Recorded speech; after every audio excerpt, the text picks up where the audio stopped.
an Unspoiled Network podcast. This is Spoil Me, covering Jane the Virgin, Season 2, Episode 14. I was going to say 15. 14, Chapter 36. In this episode, Jane and Michael are figuring out exactly how they want to be together, and it turns out that they are going to probably get married very, very soon, which was what I expected. But also, Petra has the twins, and I don't know why I didn't realize how close she was, but they're here, and they are named after the girls in Frozen. Asterisk. Welcome to Spoil Me.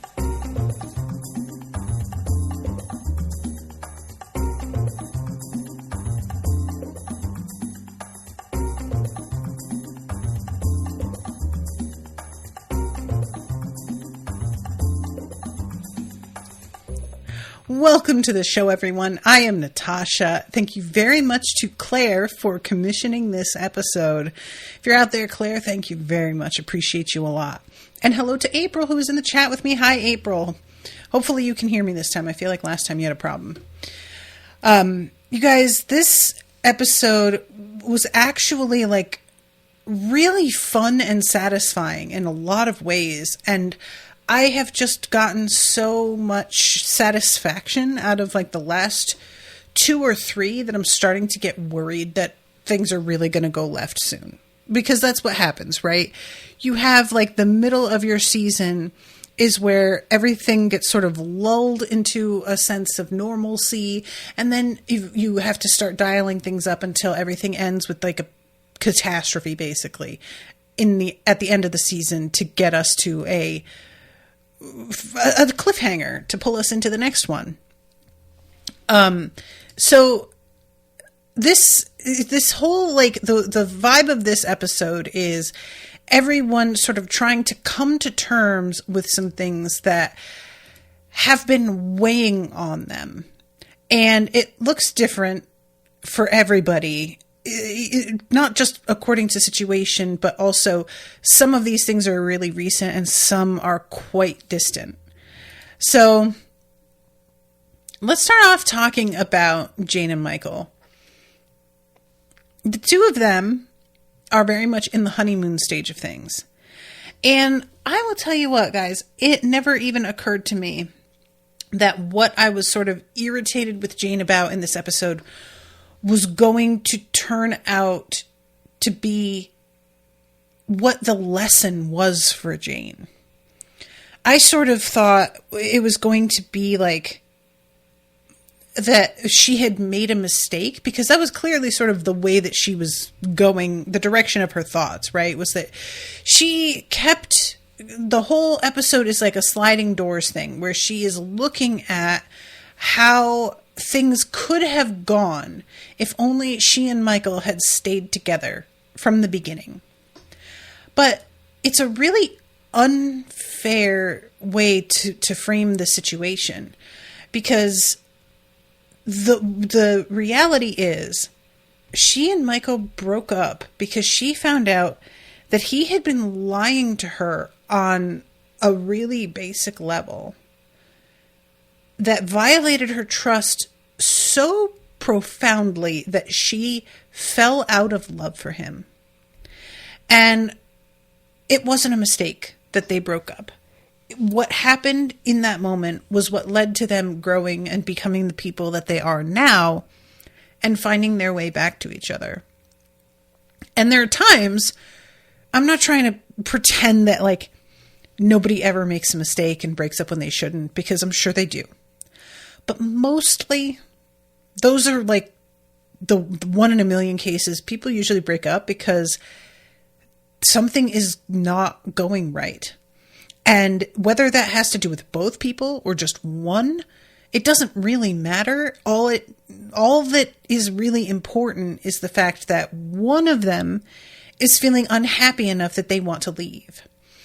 Which I think that's pretty much it. And it's kind of funny considering how much of the episode is taken up with Rogelio and his being taken hostage with the stalker who was trying to create a relationship out of nothing because of an episode of one of the telenovelas that he was on, La Miserias, I think was what it was, where somebody who is kept captive eventually falls for their captor. And of course, you know, that sort of story is unfortunately like all too common in fiction.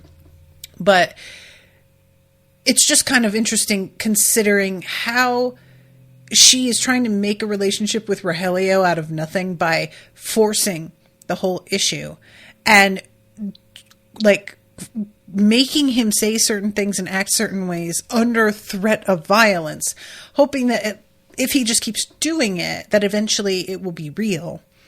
And it's almost like I don't really mean that Jane is thinking about things in a similar way, but it is sort of like she is trying to ignore the realities of what was happening at that time and the way that she felt, and solely focusing on the outcome that she wants to have now, and acting as if had one not happened, then the other would. And I do appreciate Xiomara being like, that is not how it would be, because we get this like incredibly idealized version of Raphael coming to pick up Mateo while Michael's over, and how easy and friendly they are. And Raphael and Michael embrace each other and joke around and sort of gang up on her because she's trying to plan Mateo's birthday party way too far in advance. It was just a really cute little moment. I always enjoy any time that we get to see Michael and Raphael behaving in a friendly way to each other. There's just something heartwarming about it, because I kind of imagine, and I have no basis for this, but I imagine that these actors actually like each other. And that they kind of, you know, are bro-y. And it's nice for them to get to be that way on screen a little bit. But Xiomara, you know, brings her back down to earth and is like, that's not how it would be. And Jane says, I know, but she says it in a way that's not convincing. She's definitely like, well, it might be though, still. And it makes sense that she would want things to be like this between the two of them. And it could eventually, possibly get there. It just takes time, like everything does, you know? Oh my God, you guys, I skipped over the flashback at the intro, which we always get, where this time we've got Jane, she's reading a romance novel, and she turns the page as they're just getting into like what's clearly a sex scene. And all of the like dirty stuff has been redacted. It says their bodies met, and then it's all black, like blacked out. I'm going to try and pause it and see. It's called The Vicar's Disgrace, which is great. I just love that, especially whenever you've got this sort of like forbidden thing. The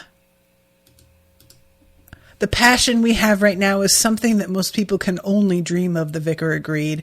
I never want to let you go, he said. And then blah, blah, blah, blah, blah, blah, blah, all blacked out. As she strolled through town, she couldn't help but notice that the sun seemed to shine a bit brighter, and the air seemed to be a bit cleaner, and the birds seemed to chirp a bit happier. And all she could do was think about the vicar, blank, lots of that edited out. She knew where he lived and decided to run there immediately. She could not, and that's all blacked out, and that's all I can see. So yeah, it doesn't seem too bad, but obviously it goes on for a little bit. And this was something that I actually had been wondering, and I appreciated being referenced, is knowing Jane's enjoyment of romance novels. How was she allowed to consume them when they often are smut, like straight up smut? Were they read before her? Like, did somebody go through them and then say whether or not it was like okay for her to have?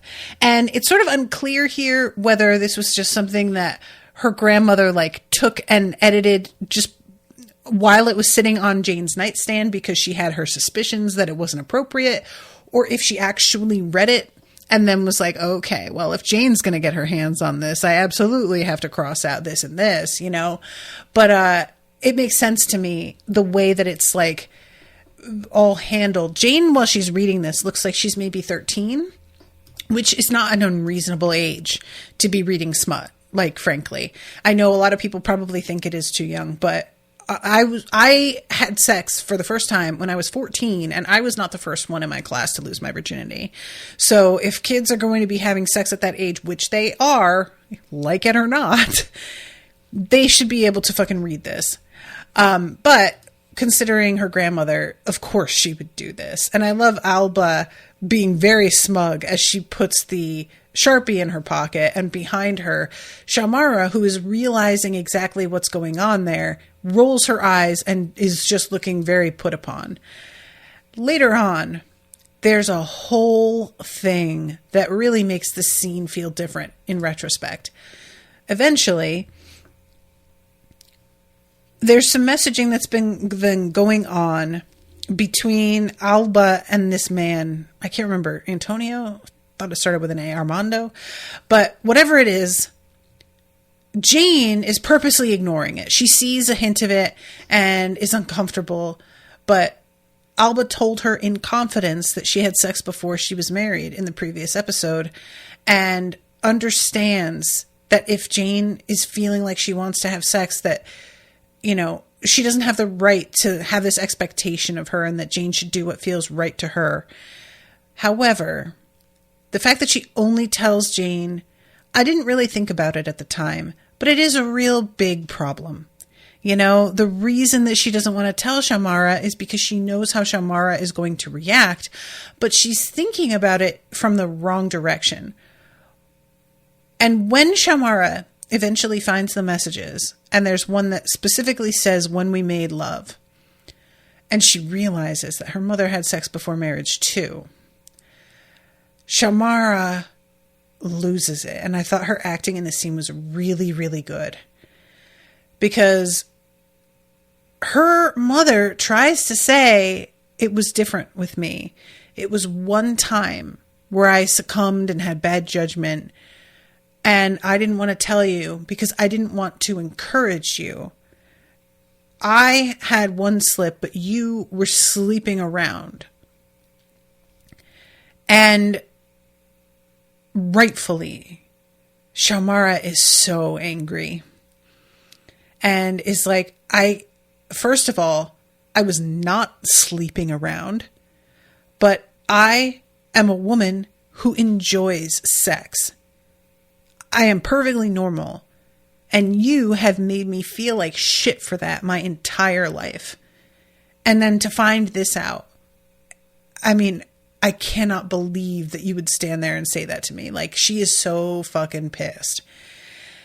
And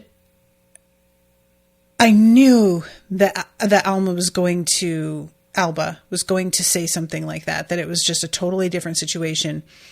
This is what people do, right?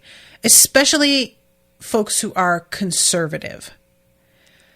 They have this ideal version of how things should go, and they decide that anything they have done outside of that idealized version of life is excusable because they just made a mistake. But anybody else who does that, it's a real problem. They can tap dance right the fuck past their own shit that is identical. But then when another person dares to do something like it, it's a completely different story, and the judgment is so heavy. They live in a world that doesn't exist.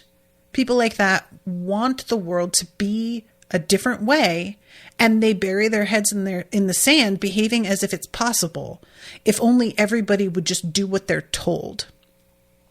The nature of humans is not to do what they're told. It is to do what feels good and right. And sometimes that leads you down a road that's no good. And you have to learn from that. And that's called living. That's what it is. But conservatives just don't really want people to make mistakes and learn from them. They just want people to never make mistakes. It's a bizarre thing. You see this with all kinds of stuff, whether it comes to like recreational drug use, where I can use it, but if you do it, you're an addict and a junkie and you shouldn't live in my neighborhood. I can have an abortion because something particular happened with me, but you can't have one because you're a slut and you shouldn't have spread your legs. Like, it's always something. There's always some way to make it sound as if your situation is special and more deserving of mercy or grace than somebody else's situation. And it's just, first of all, profoundly self-absorbed. And second of all, incredibly arrogant. You're not special. Everybody is living, like, the lives that we all live are very different, and yet there are certain principles that stay the same through all of them. You aren't special. You don't deserve special treatment, as much as you may think you do. You profess that nobody should expect it, but then you do. I just, it's a real fucking irritant to me. And the way that Shalmara brings to this scene a sense of real shame, the feeling of having been made to feel this way. And I absolutely relate to this so much because growing up, I had such a strong sex drive. I was a horny maniac, like absolutely. And, it was like late 90s, early 2000s. And it was just during an era where people were still very slut-shamey. And it was like in style to have a particularly mean sense of humor at that point. So sometimes people would make comments to me, and it was always sort of mystifying to me because I had sex because I wanted to and liked it. And people sort of assigned this motivation to me. Like I was trying to like get something out of guys or, and it was not about that. And I think back sometimes to how many opportunities I had to do some things that I wish I had. Like having a threesome, for example, which I'm like, at the time I was like, had the opportunity and was into it, but I felt ashamed of being into it. And so I turned it down because I felt like if I did that, I was crossing a line that I would never be able to come back from. And that would make me a slut. Or stripping, which I would have been amazing at and I would have made so much money. But I was so afraid of the judgment that I would get from people who found out that's what I was doing. Even though it sounded super fun to me and I really wanted to try it, it appealed to me on a level of just like, I like attention. I like showing off. I'm super hot. I am a good dancer. And yeah, I would fucking kill. But I was so consumed with terror at the idea of somebody I know finding out and like just them knowing was bad enough. But then telling my parents, and it's just a shame because the way that we limit ourselves, and for what? There's no difference between being a stripper or being a construction worker. You are selling your body in either sense. You are risking things in either career. As a stripper, you have a different set of risks, but they are still, as a construction worker, risking their health, their safety all the time. And yet one of those we consider acceptable because of this weird puritanical aspect that we have to everything that we just always have to like ruin shit with. So I really love not only that Shamara says this, but Alba tries to sort of treat it as if Shamara is being dramatic over nothing in a way that got me so hard, because this is a thing that really irritates me. When people call you dramatic for being upset, it's so belittling and dismissive. And like, I remember when I was young, how incredibly dramatic my mother was. And then when she would call me dramatic, I would just want to like laugh in her face, because I was like, bitch, first of all, if I am, where do you think I learned that from? Are you serious? But just the idea of like, I have decided that what you are upset about isn't worth it. And so your reaction is out of proportion. You don't get to decide that. And the tone that Alba used of just trying to wave it off, I loved how she played it, because there was a very strong sense for me of knowing that Shamara was right and hoping that if she sort of hand waved it, it would just be forgotten. But Jane stands up for her mother and says she's right. And she goes and comforts her mother and is just making sure that she's okay. And it's just interesting too, considering the fact that like Jane had written a character in one of her stories that was supposed to be based on her mother. And it was like a joke about how this woman was a slut. And like, you know, everybody just sort of did this with Shamara, and it was a shame, like, especially a couple of the things that she did, which we found out later, like dancing to Milkshake, was just to distract Jane and keep her from getting hurt. So some of the stuff that's like fed into this image that she has was pure self-sacrificing for her daughter. But everybody has sort of piled on her like this. And I just appreciated that Jane was able to see that it wasn't fair and agree with, not only agree with her mother, but like just hold Alba accountable for a second and just look at her and be like, no, I know that you're saying she's being dramatic in front of me in the hopes that I will just nod and sort of let you off the hook, but I'm not doing that. And you know it was fucked up to keep it from her, and you know why you did. And you just have to fucking face that. So anyway, that's the thing that's going on with Shamara. The other thing tied with her and Jane is the deal with Rogelio. Oh, you guys, this Rogelio storyline, I really don't know how I feel about it. It's like I'm sort of balanced on this edge here, where a part of me thinks it's funny and has the potential to really be something. And then another part of me is bored by it and frustrated that this is where we are with him. And I can't help but wonder if there's just some reason that we need him out of play so that he won't be a factor in a certain thing happening or something. Maybe not. Maybe it's not that intricate, but it just feels... It's so creepy anyway, just on the surface. But there is a point where this woman who has abducted him, Paula, I can't remember what her real name is, but we'll call her Paula for right now.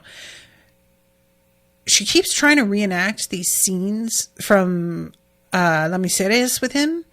And at one point, she talks about how like they made love on the beach in one scene, and it's clear what she is wanting is to rape him eventually.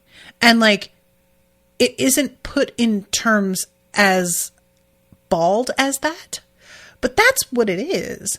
And it always makes me really uncomfortable when the sexual assault of a male character is low-key played for laughs. Like, I'm not trying to say it's really happening here, because he isn't assaulted, but he is made to kiss her, which is already like, ugh. And I just feel we would all just be having a really different reaction to this whole scene if it were a man doing this to a woman.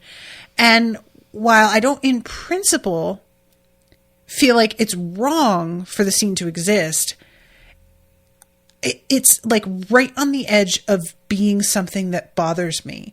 It's not quite there, but it's like, oh, it's so close. And spoilers for True Blood. I think season 3 maybe.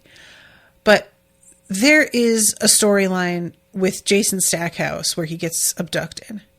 And I don't know what the fuck they were thinking with this TV show. They really jumped the shark is not even adequate for what that show became. But there was a plot line where Jason is just raped by like several different women, like tied to a bed. And the way it's filmed and played is just sort of zany. Like isn't it wild how bonkers these chicks are? As if it's just like, he got in over his head during some group sex in a dorm, not that he is literally tied to a bed and being repeatedly assaulted. And I am so glad that, like, now, a while after this aired, I'm in a couple of True Blood groups and people point out how problematic it was, that whole storyline, which, like, didn't even end up going anywhere. So it could easily have been completely removed and it wouldn't have mattered at all.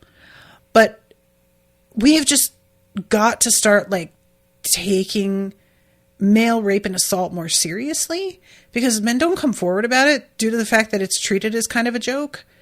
And it really, like, I trust the show is going to not have him be assaulted. Don't get me wrong. I don't believe they're going to have him be raped by this woman. It's not going to actually happen. But I feel like we are so on the edge that in itself is a problem, But anyway, so the whole thing with him, there's all sorts of shit that she's doing. First of all, she's drugging him so that when he goes to sleep, like, he will be completely out and she doesn't have to worry about him waking up in the middle of the night and trying to outwit her or escape.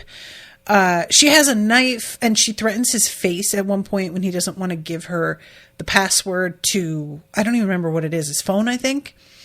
And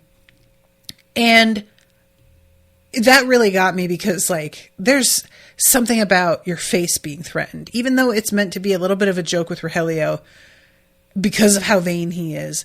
But, like, anybody, your face, that's something in particular about you that you show to the world every day. And somebody fucks that up and that will literally change your whole life, no matter if you're a soap star or not. So there's a scene in It. It's so weird. I actually referenced it in the last episode I recorded too, and I haven't read it recently. It's just been relevant. But there's a scene in the second half of it where this guy is trying to get a woman to tell her where his wife fled to because he's this abusive husband. And at first she refuses to tell him, but then he, like, breaks a vase or a window or something and he picks up a shard of glass and he tells her, "You tell me right now or you'll be picking your face up off the floor." And that makes her cave. And she tells him, and as he's leaving, she's just thinking, "Oh my God, please forgive me, hon, but he was gonna like fuck up my face. And I didn't blame her one little bit. That's just a completely different animal. I would be more willing to lose a finger than to have my face get cut up. I just would, So it just abruptly goes back and forth because of the plot line being, like, kind of dark, but them trying to keep it light, between, like, silliness, like the nature of the emojis that she is sending in response to the texts and everything, because indeed it has been put out there that he is on this vacation. So that is why nobody's really too alarmed about the situation.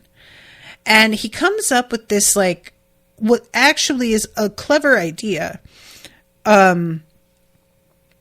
where he's supposed to be dictating the texts to Paula, who's then sending them on. And he's trying to figure out a way that he can tell her something's wrong without it being obvious to Paula. So what he does is he ends the text with besos. And then we have a flashback. And it turns out that he had used to end every text to Shamara with besos until she found out that he ends all of his messages to his fans like that via DM as well. And I really appreciated so much that when she's like, "Well, I don't like that. I don't want to get the same treatment as all of them," that he doesn't even, like, he doesn't balk at all. Immediately, he's like, "Well, all of my fans are very precious to me, but also you are correct, and I will never do that with you again." And he's hoping that when she sees besos, she's going to realize this is off. Something's wrong here. But what she thinks is that he is being passive aggressive and just reminding her she's not special anymore. They're broken up. And so she's just like one of his fans now, basically. And I love how the narrator is just like, no, Shamara, no. Like he's just voicing the thing we're all feeling because it caught their attention. It did stand out as being like off, but not in a way that was helpful in the moment. Maybe later it will turn out to be, but I don't know. And I'm trying to think of a way that he could get it across that something is wrong through sort of veiled language, but I genuinely don't know.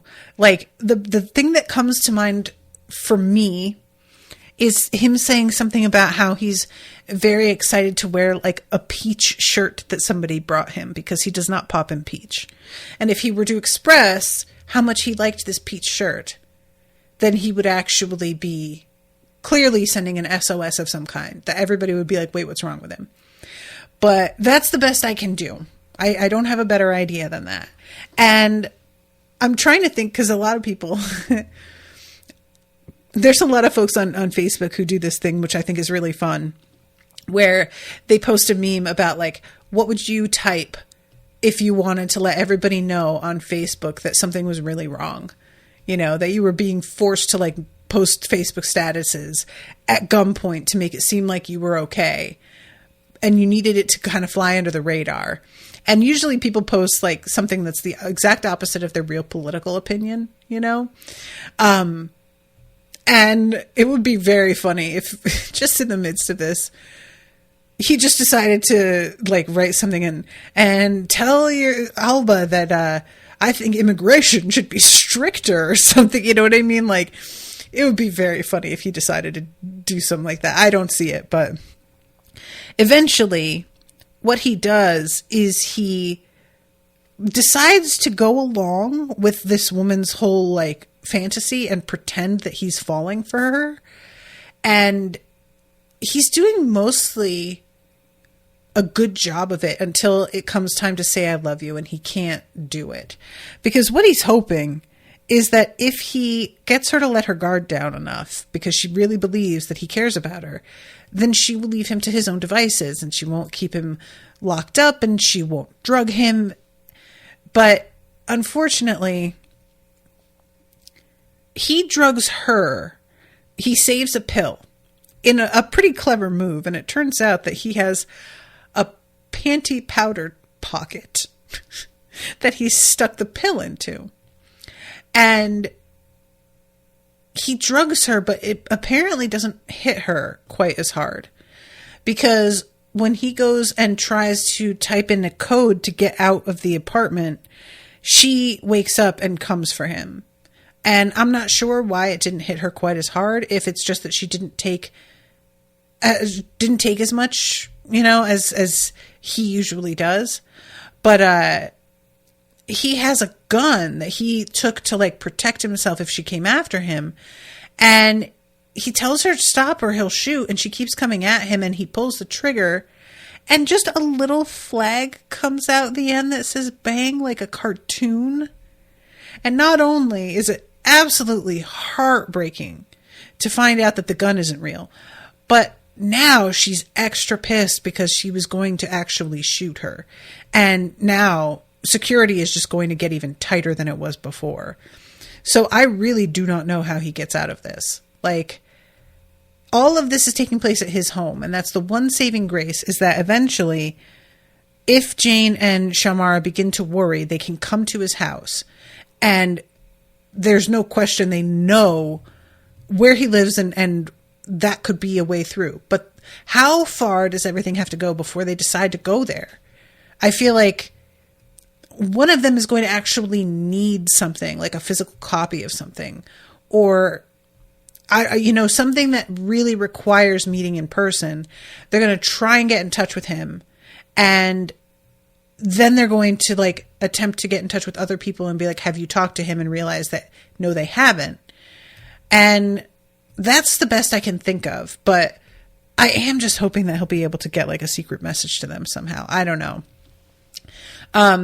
All right. So let's talk about Raphael, because Raphael is out here fucking a lot.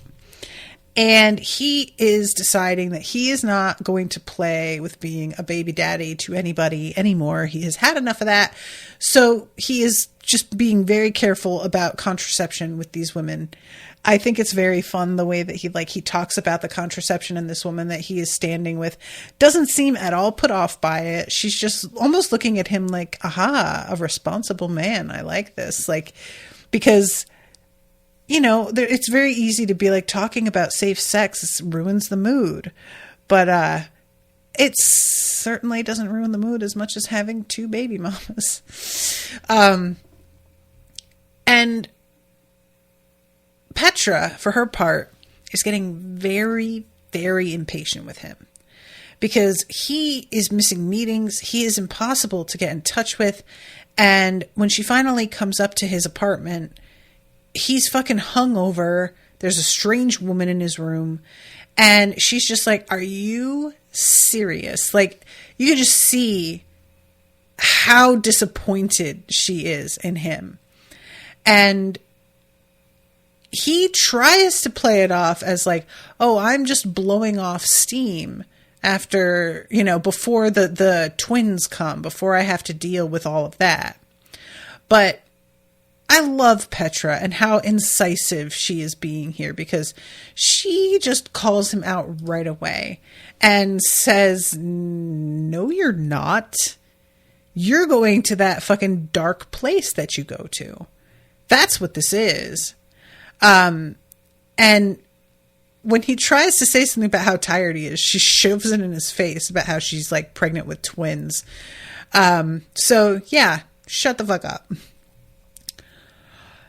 I'm trying to find the spot where before I become a father of 3. And when she peers at him in the way she could tell, she recognizes this version of Raphael. She's seen him before. And she just tells him to fucking grow up. That's basically it, you know? All that other stuff, it's out of your control, and you are about to become a father of 3. So enough with the self-indulgence and grow up. And unexpectedly, he says, yeah, no, you're right. And she's expecting that there's going to be a complete turnaround for him after this. But it seems like he says this to placate her in the moment because he's MIA once again later on. And then we find out that when she said all that stuff is out of your control, it triggered a thought in him that the shit going on with his mother and stepmother, there is something within his control. He was asked if he would help but locate his brother, like with Michael for the investigation. And he turned Michael down flat and was just saying like, I absolutely am not helping you out. So he changes his mind on that. And it's part of what he was doing in this restaurant where Petra wound up like hearing that he was drunk and just completely, you know, sloshed by some staff who were gossiping. She assumes that he's continuing to blow her off, but it's actually part of this other thing that he can't tell her about. And eventually, Petra gets so fed up that she lies to Jane, saying that she wants Jane to come with her to a birthing class so that she doesn't have to go alone. She gets Jane into the car with her and then tells her, we're going to go and basically track down Raphael. That's actually what this is. And you are going to talk to him because he listens to you. And she says this very grudgingly, but acknowledging that Jane has got a certain sway with Raphael. And finally, Jane has to tell her that whole thing with how he's working with Michael. And it's kind of fun because they're in the car together, and I just really enjoy the two of them together and the way that they play off each other. It's just really, really good. And the author that Jane had been so excited about earlier in the series, where she winds up pretending to be a masseuse and giving this woman her first chapter, Jane is like gifted a copy of this woman's latest book by Michael as a woodiversary present. If they had gotten married, this would have been their 1-year anniversary. And so they like kind of exchange a gift in memory of how that almost could have happened. And when she opens it and begins to read it, the idea is really, really similar to hers from the chapter that she gave this lady. And when Jane is describing it all to Petra later, Petra sort of doesn't buy it until the author in an interview is saying how it was during massage lesson or massage therapy session when the idea just popped into her head, fully formed, much as Athena sprang from Zeus's brow. Oh my God.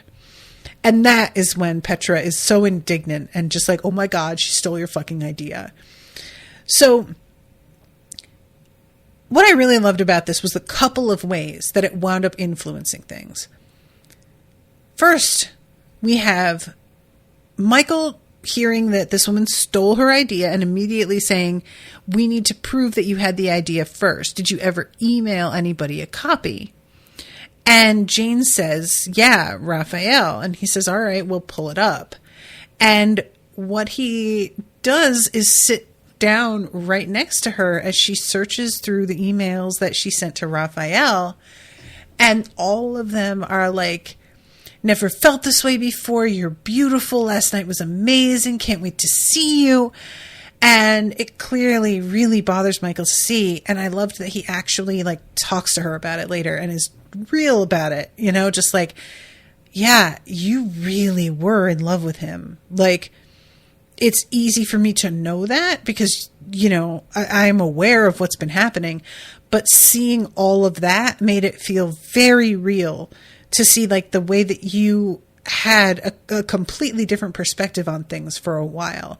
And I was just like not in the picture at all. And that is one of those things about like growing and going through things and looking back and realizing sometimes you'll be like, you know, that was for the best. Sometimes you'll think that was a fucking mistake.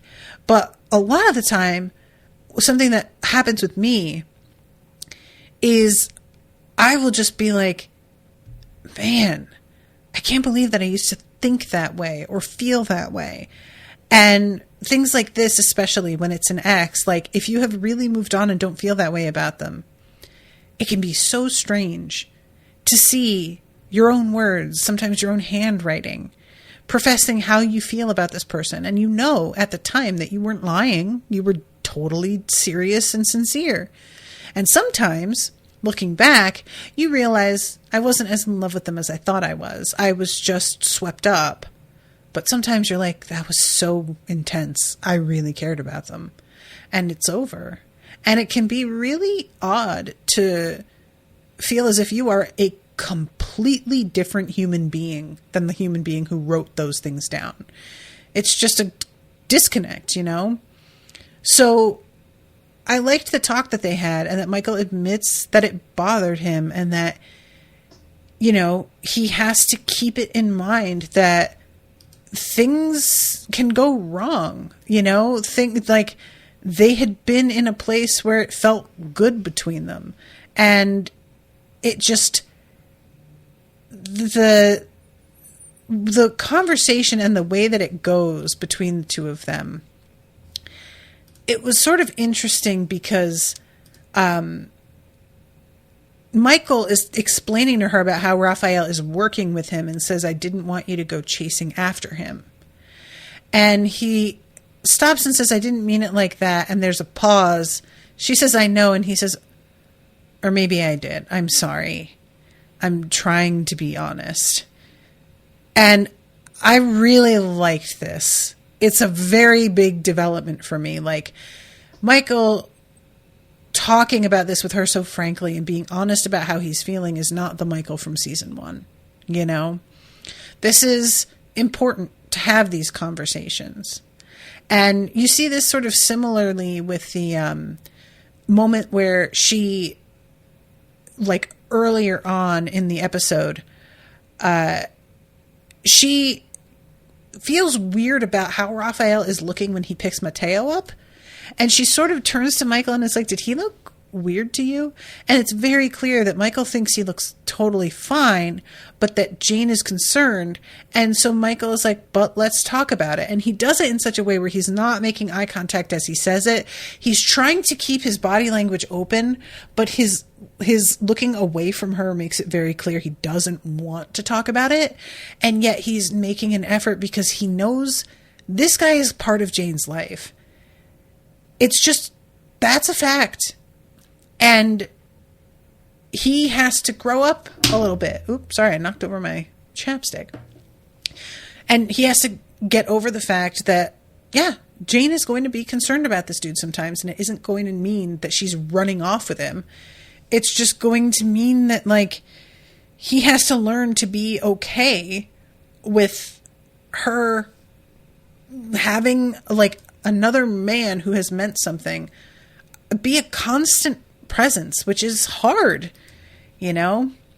And he says, like, I keep telling myself that what happened at the boat dock isn't going to happen again, but, you know? And Jane says, I keep thinking about how I wish I'd made another choice. And when she sort of turns and looks back at him again, he has gotten up and walked away, and it leaves her feeling really bad. But inevitably, she comes to the conclusion, I shouldn't say inevitably, because I didn't think they were going to cope with it like this. Eventually, she comes to the conclusion that everything went the way it needed to go. And mostly, that's Petra. She's like telling Petra how much she wishes that she had done something else. How she wishes she hadn't made that choice.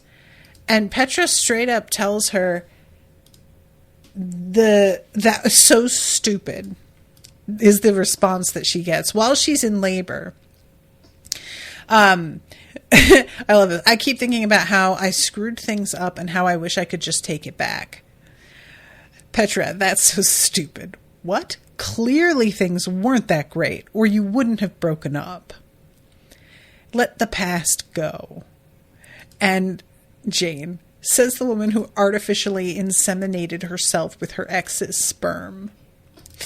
Which Petra looks justifiably shameful about. Trust me, I am regretting that now. And they both start laughing. It's not a long laugh, but it is like kind of a snort. Like I thought it was really funny. But yeah, the two of them and how they like play off each other. It's really fun, you know? I especially like it because at this point, Raphael is single. And so it's not like there's some sort of... It could be, if you were trying to be uncharitable, you could see it as like, oh, well, she's just trying to get in good with Raphael by being nice to Jane and hoping that eventually he'll notice her. But we know that that's not it, because she had the opportunity to be with Raphael and didn't take it because she could tell he was under the influence of grief. And so this relationship is her just trying to like work with somebody else who is in his life that she knows matters to him, for his own sake in a lot of ways, because she actually gives a shit about what happens to him, which is actually really, really nice. After that scene is when we get the moment where Alba comes in and talks to Shamara and says, this is really well done, you guys. It didn't occur to me, but she says, when you were young, I had a lot of shame because of how people reacted when they found out about my relationship with Pablo. Pablo, that's his name. And later I was embarrassed to tell you, but I should have. And I am so sorry for making you feel the shame that I felt. And I love that so much. This sort of thing, the shame that parents feel and how they pass it on to their kids is so real. the biggest one for me is body weight and shaming in that regard, and how much I just inherited that. And my mother inherited it from her mother, like that's how it goes. But it's something that we like kind of infect our kids with, and we mean well, I have no doubt she meant well, but it is what it is. And I loved the way that Shamara reacted, and she thanks her for the apology, and she says, here's how you can make it up to me. Tell me about Pablo. What did he look like? What was he like? I want details. And Alba says that he was extremely handsome, like a movie star. And eventually we find out that Shamara has found out where he is and invited him over, which results in this reaction that I was not expecting from Alba. This is, you guys, the way that this goes is so funny because it's so clear how excited Shamara is. She thinks she's delivering great news. And we just start the scene with Alba yelling, "You did what?" I thought you'd be excited. You invited Pablo Alonso Segura here? Yup, and he's coming. Shamara, you do not know what you have just unleashed. The man is bad luck. And she says it with such intensity. I have no idea what that means.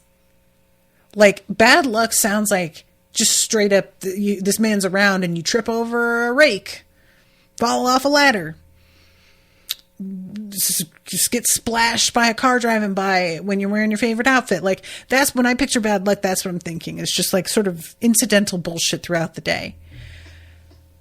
But she has this tone that's like, it's clearly a bigger deal than that. What is it? What does that mean? And who's going to play him? That's the part that I'm also excited about after she's described him. I don't necessarily expect an actor that I recognize, but I am just interested in what he'll look like and how he'll be. And we have, there's one of my favorite things of this episode is when Petra realizes that Jane's idea has been stolen, and she winds up going and trying to support Jane in confronting this author at a book signing, and is like fucking in the line prepping her on how she's going to say things by contesting everything Jane says and trying to really make it clear, this is how she's going to react. This is what she's going to say. You need to do better than that. This is just the best. This is how I am with friends as well. And sometimes I need to tone it the fuck down, I will admit. But she's really attempting to give some like practical advice here. Only her water breaks before she gets to the desk. It's such a good moment because Petra is like, this is weird. I feel like I'm peeing. And Jane's like, did your water break? And she's like, well, there's nothing on the floor. And the women around her chime in and are like, well, what they show on TV isn't what happens. Your water breaking is actually pretty rare. It usually just feels like you're peeing. And Petra's like, oh my God, that's what it feels like, and realizes that she's going into labor. So they bail. At first, she tries to let Jane confront this lady and says, I'm going to call an Uber. And Jane, for a second, is just like, okay. But she's like, no, I can't. And turns and goes. Which, I'm going to be honest, you guys, I don't know if I would have been as good a person as Jane in that moment. It was the right thing to do. But I feel like pettiness could maybe have won out. I don't know. However, what happens with this whole thing, which I thought was genius, actually. This was low-key brilliant. Jane goes back and rereads the manuscript that she had given the author and realizes it's not all that similar, actually. Like the cross-dressing thing that was a plot point, that's kind of it. And otherwise, it's a very different tone and idea. And all of a sudden, like, her determination to, like, make an issue out of this sort of goes away. And I really liked it. Like, it's funny that I did, because I would expect, even finding out that it wasn't that similar, the way that this woman described it, leaping from her head fully formed, it's very clear that she read that and took that, and that was the jumping off point for her. Like, that's obvious. And if I were Jane, it would probably be difficult for me to let go of that. But it just works really well with Jane sort of misremembering a little bit, and there being a certain emphasis on the way she's seeing things when she reads it that isn't true to her original work, in the same way as her thinking back on the way things went with Michael and not remembering what led to them breaking up and why things shook out the way that they did, because shit was going wrong and they were both being dishonest and both didn't know what they wanted to do and were really confused. And so sometimes when you take a second look at things, you realize, like, oh, I had an idea about how this was going and I was wrong. You know, this just, I thought this was a really, really smart way for it to go. I'm trying to get to the spot because I wanted to just mention the scene where Raphael is at that bar with that woman, because he is meeting up with this lady who is evidently the girlfriend of the brother that he has been trying to track down. Her name is Avery, and he's being his usual charming self. I don't know if what he did was, like, pretend to run into her and sit down with her and just be like, oh, hey, mind if I take this seat, or what? Or if it was that he, like, reached out to her online and just said, do you want to go out sometime? I don't know. But he tells her, I have a confession. So early in the day? Well, it must be the tequila. And they do a little clink of glasses. And he tells her, it wasn't totally random. I am trying to find my brother. His name's Derek. And as soon as she hears that, all her, like, the whole vibe changes. She tightens up. She says, what? And not in a way that's like, ew, what? It's like a panicked sort of. And she immediately grabs her bag and gets up. And he's like, hold on, just help me out. He's my brother. And she says, stay away from me, all of you. Which really, to me, sounds like he's involved with a whole crew of people. And they're all bad news. And she wants nothing to do with the whole mess. I sort of am dying to know what the deal is with his brother now. Really, really, really curious. And then to wrap up the episode, two things. First, Petra giving birth. This is so great, guys. I love the way that Jane is trying to tell her to toughen up, but it's clearly not working. And then finally, she does the thing that Petra said to do when she was going to confront the author, which is eye contact, lower your voice, and speak really calmly, because it's way scarier. Suck it up and push those babies out.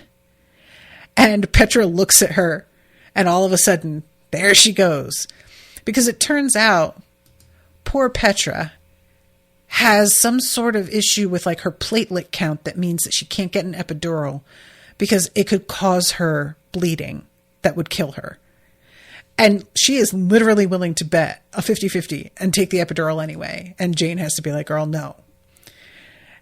And this scene where she's giving birth, like, it's funny because there's a scene in Crazy Ex-Girlfriend where one of the characters is in labor, but because she has been given an epidural, she doesn't feel any of it happening. Like, it's just a totally different energy than a lot of TV shows depicting what giving birth is like.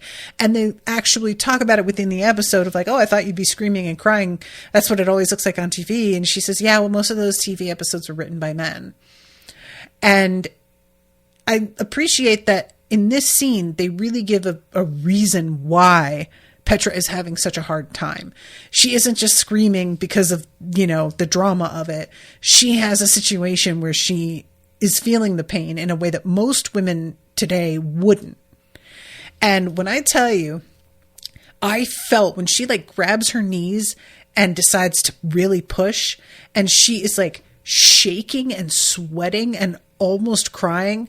This actress was really fucking giving. Like, I felt that pain. I really did. That was tough to watch. Like, I bought it 100%. And then we have the babies arriving and Jane finding out what their names are and like mentioning Frozen, but Petra not getting it and saying, oh, well, you're the only person who's going to think of that. And poor Petra, she gives birth to one and she's laying back like, okay, I'm done. And they're like, no, we got to do it again. Second baby, there's another one. And yeah, finally the next one. Oh, she's so like vulnerable in this scene, and I'm just not used to seeing Petra like that. And it was so sweet, you guys. Like, the two of them are forehead to forehead and Jane is cheering her on and like holding her hand. This is like a bond that is just going to be different for the two of them from now on. The whole vibe between them, I feel like it has to change. Not necessarily a 180, but it means something that Jane was here, that she held her hand, that she talked her through it. And of course, Petra's going to need help with the babies, and Jane has Matteo, so they're probably going to be together caring for their kids sometimes. And Jane is likely going to help Petra out and learning how to do certain things. So I am just really interested to see how this develops. And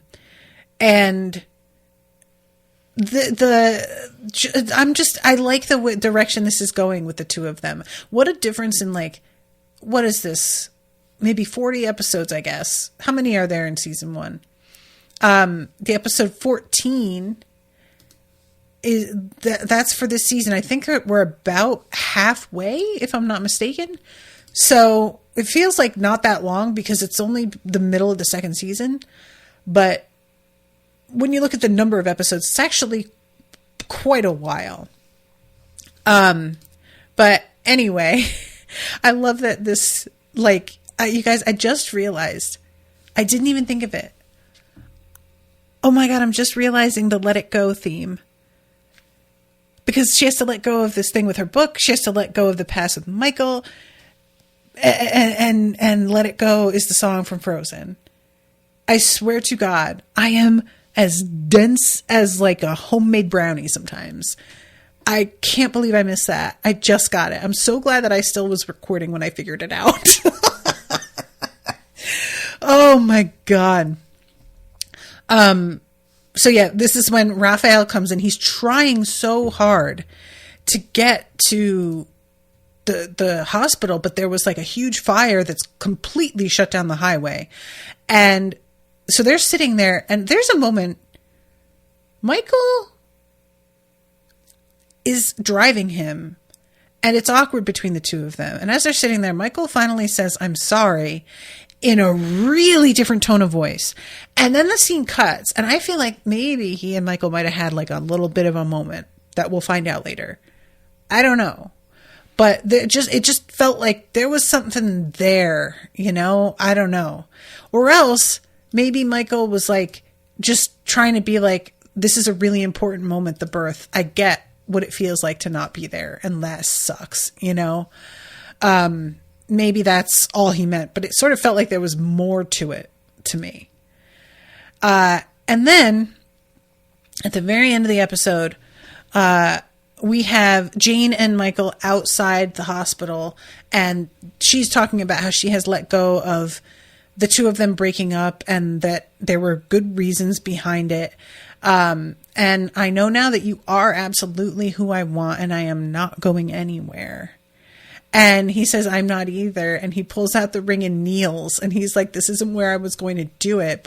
And she kneels and she says, yes. Wait, can I ask? Yes. Okay. Yes. Ready. Jane, sorry. Guys, this was the cutest thing. I really, really loved this. In the hands of somebody less excellent than this actress, this would not have worked. But she is so convincing with her just saying yes and like forgetting and then trying to stop herself and saying it again. Oh my God. It is just the best. I loved it so much. It was really cute. And she like gets down to kneel in front of him. So the two of them are both on their knees in front of each other, which is really fun because in the last episode I was recording, this is exactly how that episode also ended, was with both people like kneeling before each other and each proposing to the other kind of. And so it's so weird to me that that's happened like 2 episodes on the same day, such similar situations. That happens a lot more often than you would think with what I do. I'll be recording on something and there'll be people like with the same names in the same situation, or there'll be like a same like weird plot twist. It's just a really strange, I don't know, you know? So anyway, yeah, that is, how things end with the two of them. And I just love this for them. I'm very, very excited to see where it goes. And not excited that Michael is definitely going to die. That sucks. I am so sorry, Michael. At least I'm hoping you will get to like marry and bang Jane before you die. Best of luck, buddy. All right, guys, got to wrap up, but thank you so much again. And until next time, toodaloo, motherfuckers.